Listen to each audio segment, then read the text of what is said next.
আমি রূপালি। আমি চলে এসেছি আবারও মশলা ছাড়া এক নতুন রান্না নিয়ে। গ্রামে, শহরে বা বাজারে সব জায়গায় খুব সহজেই কচুর শাক পাওয়া যায়। আমি আপনাদের কচুর শাক রান্না করে দেখাবো। আমি এখানে কালো কচুর শাক নিয়েছি। কারণ কালো কচু খুব মিষ্টি হয়। আপনারা চাইলে সাদা, কালো যেকোনো ধরনের কচু নিতে পারেন। আমি ভালোভাবে এগুলোকে ধুয়ে পরিষ্কার করে সুন্দরভাবে কেটে দেখাবো। তাতে হয়তো ভিডিওটা একটু লেন্দি হবে। কিন্তু কোনো রকম স্কিপ না করে আপনারা পুরো ভিডিওটা দেখুন। রান্নাটা কিন্তু খুবই সহজ। খেতেও আবার খুব টেস্টি। আমি পুরো কচুর গাছটাকে বেশ লম্বা, লম্বা করে কয়েক পিস করে নিয়েছি। তারপর সেগুলোকে ২-১ বার ধুয়ে জলের মধ্যে ভিজিয়ে রেখে ওগুলোর দেখো ভালোভাবে আঁশগুলো তুলে ফেলছি। প্রত্যেকটা কচুর শাকের থেকে আঁশগুলো ভালোভাবে তুলে ফেলতে হবে। তারপর সেগুলোকে আবার ভালো পরিষ্কার জলের মধ্যে ধুয়ে নিতে হবে। এভাবে প্রত্যেকটা কিন্তু আঁশ ছাড়ানো খুবই প্রয়োজন। আমি প্রত্যেকটাকে ভালোভাবে আঁশ ছাড়িয়ে নেব।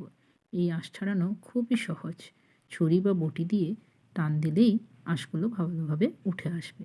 তারপরে এগুলোকে আমি আবারও পরিষ্কার জলে ভালোভাবে ধুয়ে নেব। কারণ এর গায়ে প্রচুর পরিমাণে ময়লা থাকে। এগুলোকে ভালোভাবে আবারও জলে ধুয়ে নিয়েছি। কম সময়ে খুব সহজ উপায়ে রান্না। এটা এতই টেস্টি খেতে যে একবার খেলে বারবার খেতে ইচ্ছে করবে।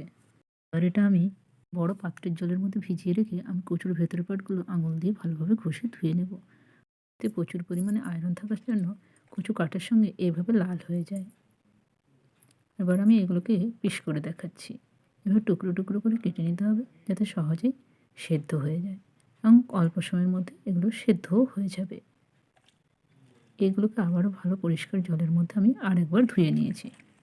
এবার এগুলোকে একটা কন্টেনারের মধ্যে বা একটা এরকম হাঁড়ির মধ্যে বা যেকোনো কন্টেনারে তোমরা এটা নিয়ে তার মধ্যে অল্প পরিমাণ লবণ দিয়ে আর 1/2 কাপ মতো জল দিয়ে সেদ্ধতে বসিয়ে দেবে।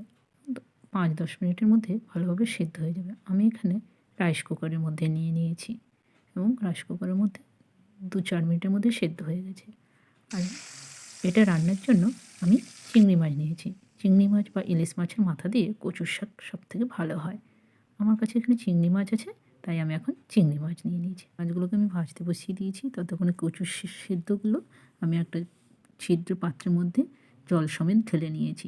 জলটা আমি এখানে ভালোভাবে নিংড়ে নিচ্ছি যাতে কচুর শাকটা খুব তাড়াতাড়ি রান্না হয়ে যায়। জলটা আমি ভালোভাবে নিংড়ে নিয়েছি। এবারে চিংড়ি মাছগুলোকে আমার ভাজা হয়ে গেছে, এগুলোকে আমি নামিয়ে নিলাম। এবার দেখতে পাচ্ছ ভালোভাবে সেদ্ধ হয়ে গেছে শাকটা। আর আমি ওই একই তেলের মধ্যে 1 চামচ মতো জিরে ও বেশ কিছুটা পরিমাণ রসুন দিয়েছি। রসুনটা কিন্তু এখানে একটু বেশি পরিমাণই দেবে। তাতে ফ্লেভারটা কিন্তু খুব ভালো আসবে। রসুনটা ভাজা হয়ে গেছে। এবার কয়েক পিস শুকনো লঙ্কা দিয়ে দেবো। আর দিয়ে দেবো ২-১টা তেজপাতা। এবার এটাকে ভালোভাবে নাড়াচাড়া করে রসুনগুলো ভালোভাবে ভাজা, ভাজা হয়ে আসবে। তার মধ্যে সেদ্ধ করে রাখা কচুর শাকটা দিয়ে দেবো। এটাকে ভালোভাবে নাড়াচাড়া করে ফোড়নটার মধ্যে মিশিয়ে নিয়ে এর মধ্যে আমি দিয়ে দেবো আগে থেকে ভেজে রাখা চিংড়ি মাছগুলো। আর এটা ভালোভাবে নাড়াচাড়া করে মিশিয়ে নিয়ে মধ্যে দিয়ে দেবো পরিমাণ মতো হলুদ ও পরিমাণ মতো লবণ। কারণ সেদ্ধতে আমি অল্প পরিমাণ লবণ দিয়েছিলাম। এবার সেদ্ধ কচু শাকটা আপনারা টেস্ট করে দেখে পরিমাণ মতো বুঝে লবণটা দেবেন। এবার এটাকে ভালোভাবে নাড়াচাড়া করে রান্না করব।